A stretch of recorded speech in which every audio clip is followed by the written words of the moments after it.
begin in Israel. Independence Day. On the brink of peace.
In Israel's remotest area in the south, Sharm el-Sheikh, Israeli soldiers and civilians celebrate by saying goodbye to their Bedouin friends who have lived in the Sinai for hundreds of years and who now, as part of the peace treaty, will come under the sovereignty of Egypt.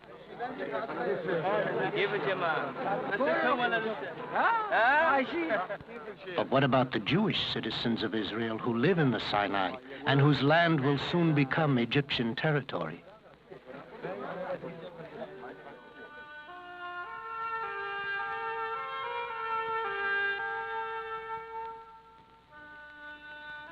About 250 kilometers north of Sharm el-Sheikh is the town of Yamit. Yamit was established shortly after the Six-Day War of 1967 as an outpost in the Sinai. Settlers came from all over the country to challenge the desert, just as an earlier generation had challenged the Negev. In a little more than a decade, they created a brand new town, as well as a number of settlements and farm communities that are the envy of all Israel. A few kilometers away from Yamit is one of these settlements, called Sadot. And what do you think will happen now? I don't know. I don't know. We only know that we have to leave the place 2 or 3 years from now. We don't know where we are going to go, or we haven't yet decided where we want to go. Mom, can you dance? We here in the settlements, whether we agree with the peace treaty or not, we still have our children. There's a certain hopefulness that you want to educate your children towards. And you can't have the rest of the country with peace, and we are at the wayside. Peace is very much a state of mind. You're educated towards peace. We are separate individual farms that have formed a cooperative, and everyone farms his own land, decides what he wants to grow, when he wants to grow, and how he wants to grow, with the least amount of water, because water is worth its weight in gold here. Our water comes all the way from the Sea of Galilee, which is over 600 kilometers away. When we first came to Moshav Sadot, we received a 2-bedroom house. Since the majority of the people have 3 children or more, it's a small-size house. So the majority of us have built on. As the years went by, people went and built really quite beautiful villas. And then when Sadat came to Jerusalem, most of the people decided that they'd just stop and wait. And so you see what we call the monuments, homes that are, they're not here and they're not there, incompleted. But it's very hard for the people here. They're bitter. You know, you've put 8 years of sweat and tears and love into something that you're going to see your children and your grandchildren and your children's grandchildren live and stay, and then all of a sudden it's just wiped out. Because I'm sure it's just going to go back to the desert. I'm positive of that. If this is the price of peace, I think I don't mind starting all over again, so my son won't have to go to a war or fight or die like, yes, I do. And if you don't give a chance to the peace, so it's never going to start nowhere. Life is very important to us Jewish people. And if I have to put on one side my son, the other side Yamit, which is very, very dear to me, I'll definitely will say my son. If there is a chance, I do not say people do not believe that that will bring ultimate peace. But even if there's slightest chance for peace, they have to pay the price, to hope and pray that this will bring peace. For Israelis, part of the price of peace is moving these settlements. As Americans, our traditional responsibility is to help meet the humanitarian needs involved, just as we have over the years in resettling so many other displaced Jews. So peace brings new problems. But other problems, older problems, are no less urgent.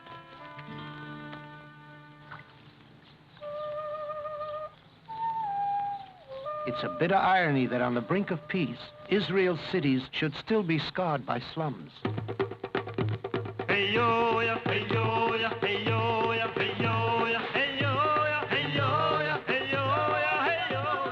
Most of these slums are populated by Jews from Arab countries, Morocco, Tunisia, Iraq, Yemen. Unlike Jews from the West, they were always outcasts in their native lands, politically, economically, culturally, religiously. For them, coming to Israel meant an opportunity for total redemption. When they arrived in the 1940s and 50s, they embraced their new land with a fervor and completeness that astonished the older generation of Israeli pioneers. What went wrong? Why do these immigrants remain outside the mainstream of Israeli society? Mayor Shlomo Lahat of Tel Aviv offers one explanation. Hatikva is a neighborhood, a part of Tel Aviv, and it's considered as a very difficult slums area. There is a lot of crime here, drug pushers, prostitutes, poverty. It took us a while to understand that the problem started with the second generation. Why? Because in the first generation, each group came from its own country, with its own tradition, with its own culture, with its own manners. And they contributed their part and their share to the common culture. But there was also a clash between two cultures, the Western culture and the Oriental one. And the Western dominates the other one. When the second generation started, the youngsters with an Oriental background, because lack of this kind of culture from their parents, lost their old culture and couldn't enter and adjust themselves to the new one. And here is the problem. The UJA-FEDERATION of New York City decided to adopt Shkunat Hatikva, to give approximately $50 million in a length of time of 5 years, and to enter into project renewal. And I believe that with a common effort, we will do it.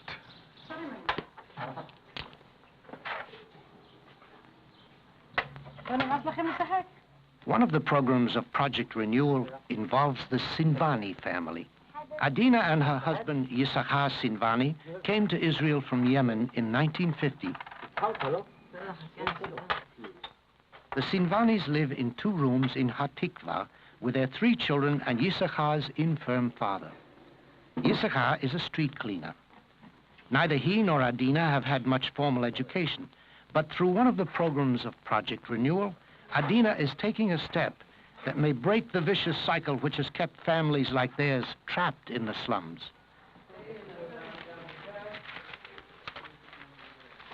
One morning a week, Adina attends a special class for mothers of kindergarten-age children, where the mothers go over the very same lessons that their children are studying. When the mother sees another mother just like her who's had no more education than she has, and who is able to rise to be a leader, it gives her an incentive too. Education is the stepping stone. Many of these mothers are illiterate, and suddenly she finds that she is able to be the teacher of her own child.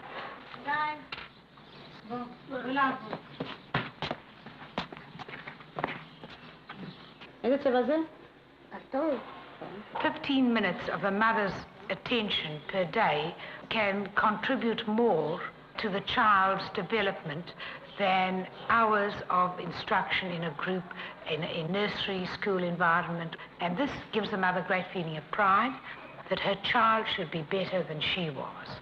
We've taken the first step. Brighton Beach is a long way from Hatikva, and yet here too there is a problem of integrating 2 groups of Jews from different backgrounds.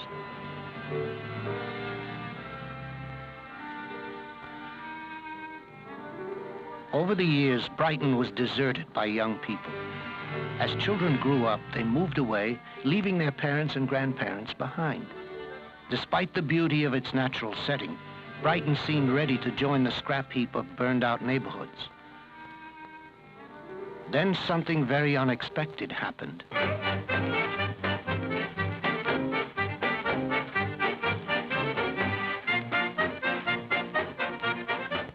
As the Soviet Union loosens its grip on its Jewish citizens, the flow of refugees has built to a torrent of over 60,000 Jews a year who are seeking new lands where they can live freely as Jews.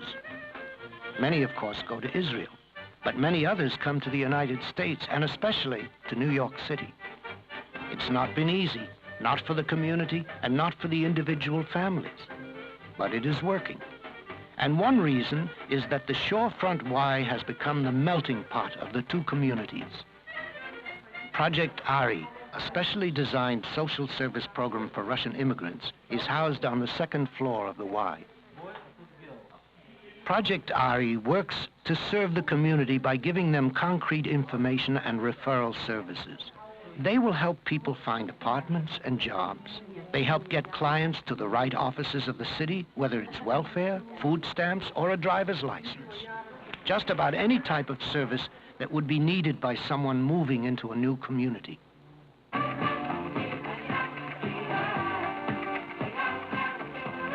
came to United States in the end of 1975 year. I came with my wife Irene and her father and mother. They already have jobs and they're supporting themselves. But they don't speak English well. That's why we're bringing them to Showfront Y. And little by little they're getting involved and they get to know where they have dances and they can communicate with American people and they can a little bit learn English first and second of all to get into society.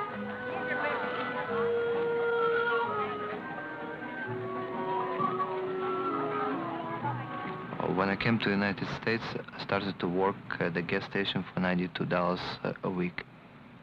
Then I decided that I have to go back to school to continue my education.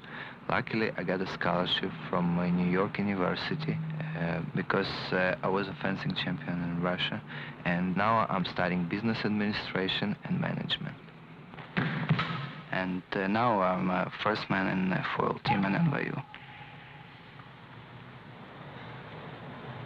When we came from Russia, Hayes provided transportation to the United States, and then we were taken over by Nayana. Nayana provided us help in any aspect that you can imagine. They provided us help in medical assistance. They provided help in educational. That means they gave us possibility to learn language. They help us with money to pay apartment rent for first 5-6 months. That we needed. In Russia, I was an elementary school teacher, and when I came to United States, the only job what I could find, it was a cashier in a department store. It was very difficult for me to find a job as a teacher, but finally I found a job in Kingsbury, where I am an assistant teacher. My daughter Galit goes to kindergarten in Y, and I am very happy about this. What is this, Morris? Tell the children. A tzedakah box. What's this for? The children learn a lot about Judaism, and they celebrate Shabbat. They learn Hebrew songs. I never even knew what is this, to go to synagogue, to celebrate holidays, you know. And I never had a chance even to think about this in Russia. What am I putting on you? That's right. Hold my hand.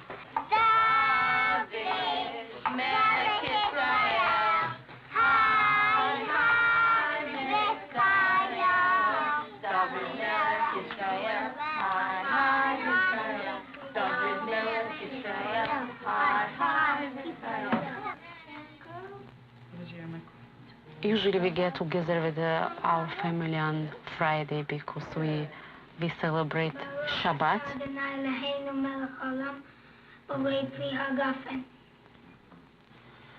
I had everything in Russia. A car and a job and a house and furniture, everything. But it wasn't enough. I wanted to live in a country where you can read Jewish newspaper, when you can see Jewish movies, when you can just say, I am Jewish, that's it. The Chait family has made a new start in a new country. In the years ahead, many more thousands will come to New York. And every year, many millions of dollars will be needed to absorb them. But what of Jews who still remain in the old countries? Countries like Romania. Dorohoi might strike a casual visitor as just a typical small Romanian city. It's a busy commercial center in the Carpathian Mountains quite close to the Russian border. But when you take a closer look, you discover the other Dorohoi, a shtetl that has somehow survived the past, where 600 Jews live in a neighborhood cloistered around the two remaining synagogues. Before the Second World War, Dorohoi was virtually an all-Jewish town. Of its 10,000 inhabitants, 8,000 were Jews. It had 54 synagogues. In the early morning, just before services in those days, the streets of Dorohoi teemed with Jews of every kind, each hurrying to his favorite synagogue to pray. But even now, the flame of Jewish life has not been extinguished. The community is diminishing, but it's not dead.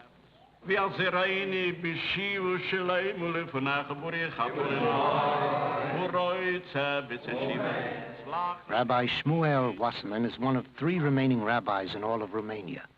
He serves also as the cantor and leader of the community.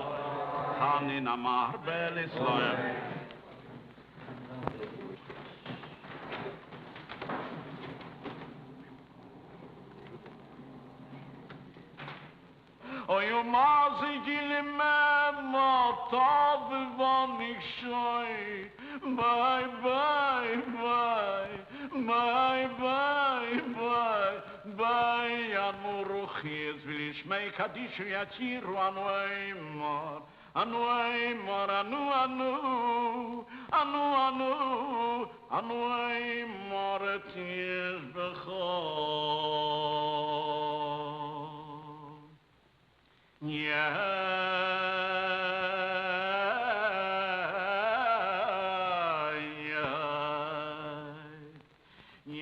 Only the cemetery remains as it was, a memorial to the community that was. And only the elderly are left to mourn for the dead. Of the 800,000 Jews who lived in Romania before the war, only 40,000 remain today.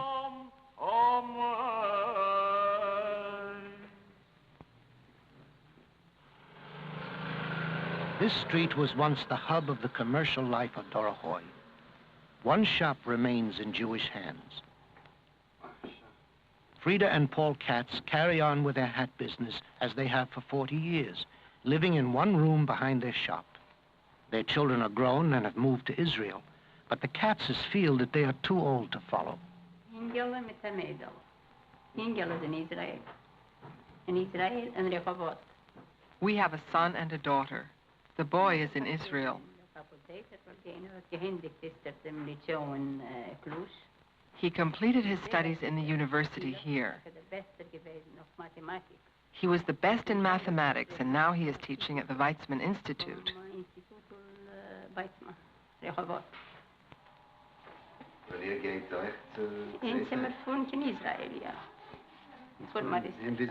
We will go to Israel someday, but on a visit. For us, it's too late. Because the elderly are all traditional Jews, the availability of kosher food is an essential of Jewish life in a town like Dorohoi. And so the Jewish community of Romania, with the help of the Joint Distribution Committee, subsidizes a kosher restaurant. Each day at noon, those who cannot cook for themselves come for a hot meal. It is not the food alone that sustains them. It is the companionship they find here and the sense that they are not forgotten. The restaurant even delivers meals to those who are too old or infirm to leave their homes. Maya Freshner had a stroke 2 years ago. This one hot meal a day is literally what keeps him and his wife alive.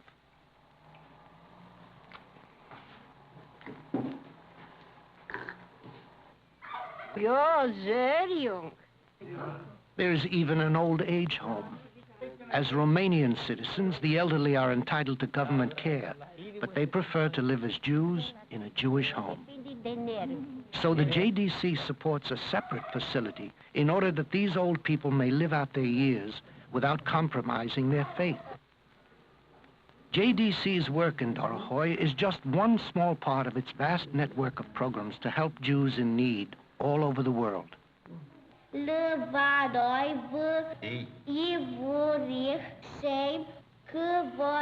Perhaps because the Jewish community of Dorohoi may disappear in another decade, the need to nurture the Jewish spirit among their children is urgent. Virtually all 42 children in Dorohoi attend the Jewish school, the Talmud Torah.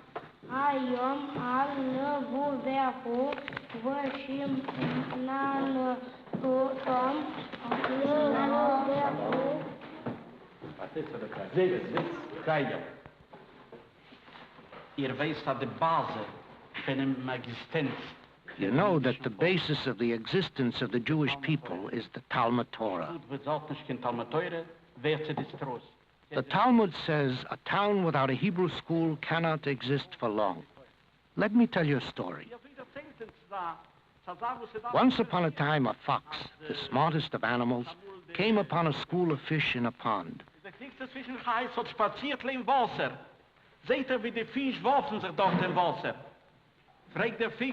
Why don't you come out and live on dry land with me, asked the fox. You have nothing to be afraid of. So then one of the fish calls out, you're supposed to be the smartest of animals. Well, I don't see that you're so smart. If we're afraid even here in the water, which sustains us, what would happen to us if we went up on dry land? We would die immediately. So it is with the Jewish people. Even when we have our Torah, we are in danger. Without the Torah, we are completely lost.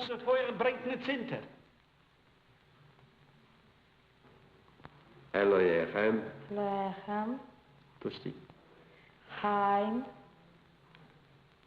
And so Baruch Greenstein's bar mitzvah is not just a routine occasion for a celebration. It is a solemn avowal of the faith that must sustain him.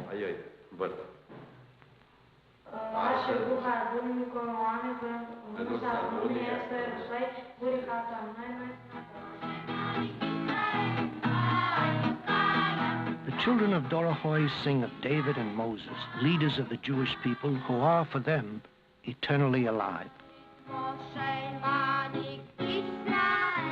For them, our people are indeed one, and so it must be for us. We end where we began, at the Y here in Brighton. You know, it took a long time for me to realize what a vital link there is between this Y and places like Yamit and Hatikva and Dorohoi and 1,000 other places all over the world where there are Jews. It took a long time for me to realize that if we turn away from our fellow Jews anywhere, we turn away from ourselves too. That's why this joint campaign between the United Jewish Appeal and the Federation of Jewish Philanthropies is so important. It's a way of expressing our faith in deeds. A little while ago here at the Y, you could see how the campaign works to meet the needs of one particular group, helping Russian refugees reestablish a new life in this community. Come around to a Y like this any day of the week and you will find programs that serve the whole community. The bus will be late. Senior citizens waiting for a bus that will take them to a Federation-supported summer camp. A nursery school for the children of working parents. A wide variety of programs for teenagers. Subsidized lunches for senior citizens. A program for single parents, a group whose needs have rarely been recognized. And the Y is only one agency in the network of agencies Federation supports. To name all of the others would be to name every human need in our community. When we turn to the problems of Jews in Israel and in 25 other countries all over the world, It's the agencies of the United Jewish Appeal that act for us. Today, on the brink of peace, dissident prisoners of conscience from the Soviet Union lead the stream of immigrants into Israel and other countries of the free world. The task of resettling these newcomers in Israel is especially urgent because they are a highly educated group important to the future of the people of Israel. At the same time, through Project Renewal, Israel's most neglected citizens must be brought into the mainstream of its economic and social life.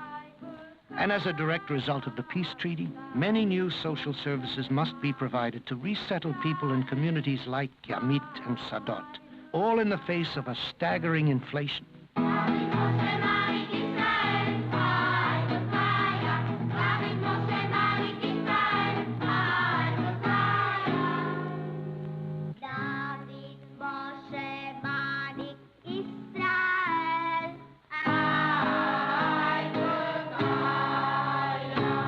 Everywhere in the world there are Jews in trouble who need our help. Give generously to the UJA-FEDERATION joint campaign. The needs have never been greater.